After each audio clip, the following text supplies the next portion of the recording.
OK, a heated exchange in Parliament saw a rare slip from the Prime Minister, getting caught venting her frustration on a live microphone.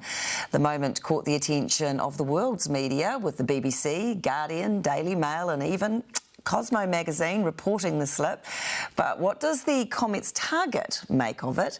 The so-called arrogant person himself, ACT leader David Seymour. Good morning, David. You have had a busy week and things got a little bit personal in the house for you. Oh, yeah. I tell you what's been interesting is some of the media around the world, for some reason, are really fascinated with this.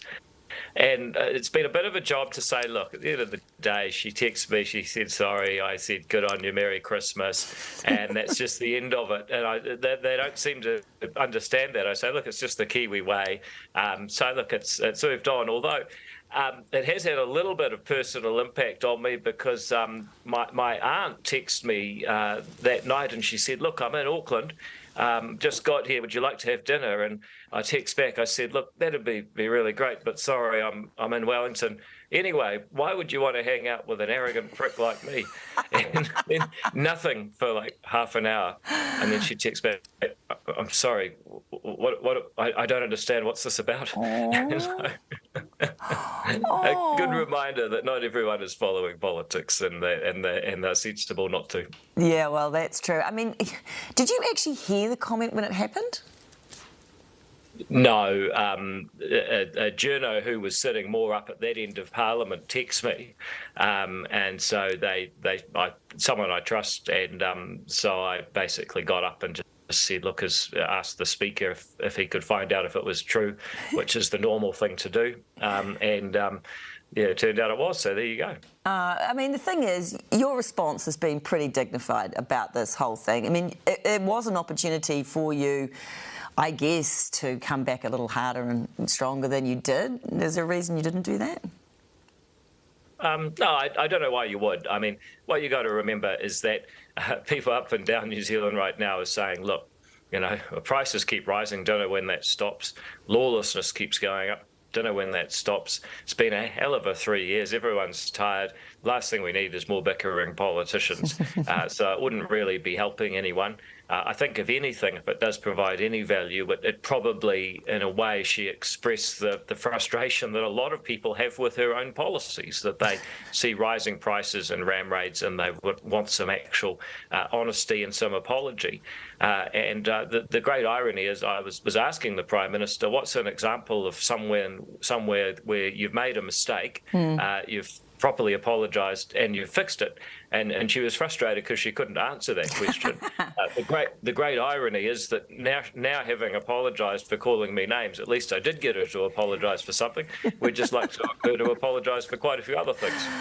Oh dear. Well, it's certainly given many people a source of amusement. What's not so amusing, though, is that Treasury and government have painted a pretty bleak forecast for next year. What do you think the government should be doing to safeguard the country from recession?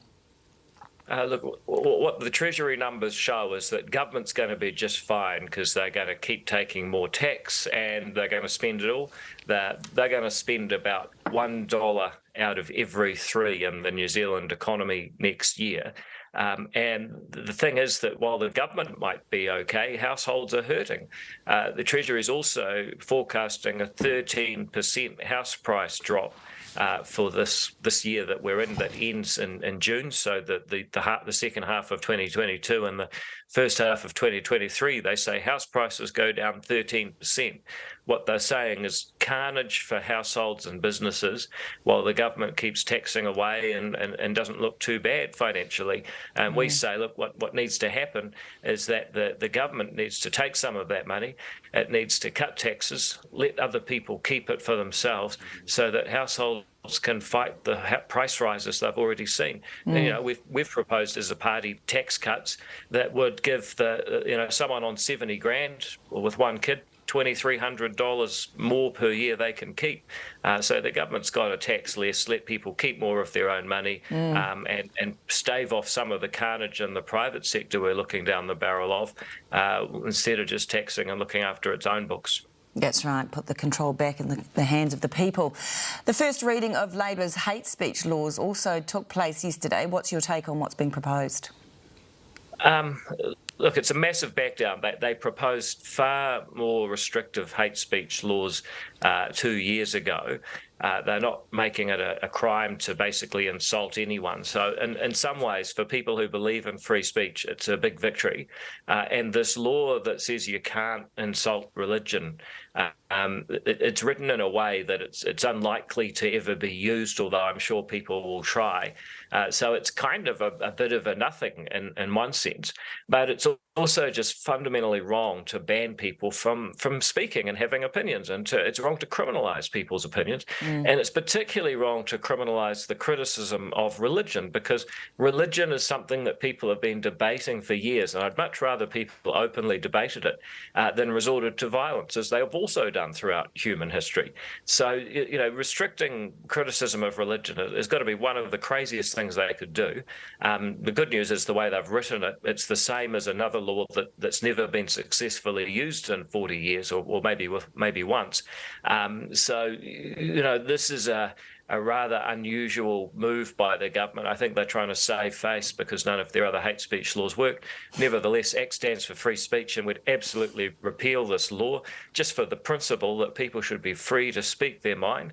They shouldn't feel like one person who said to me, look, this is supposed to be an age of enlightenment, but you have to walk on eggshells with everything you say. But we want a society where people can openly express their opinions. Well, speaking of expressing your free speech and opinions, just quickly, we're wrapping up the year, so highlights, lowlights for you? Look, for me, the highlight has basically been seeing ACT's team of new MPs come out of their shells further. Brooke, our deputy, she was ranked the #1 first-term MP. So really stoked at the way that, Brooke van Velden and our team of new MPs have done.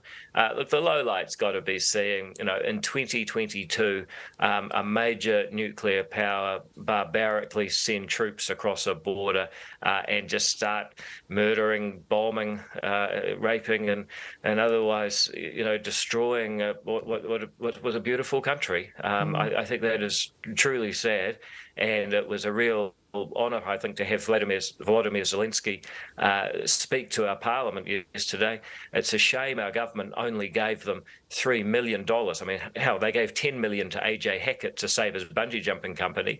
But nevertheless, I think it's important that we New Zealanders stand with Ukraine, because they're not just fighting for their lives, they're fighting for the freedom of all democratic countries like New Zealand who need a safe world to prosper in. Absolutely.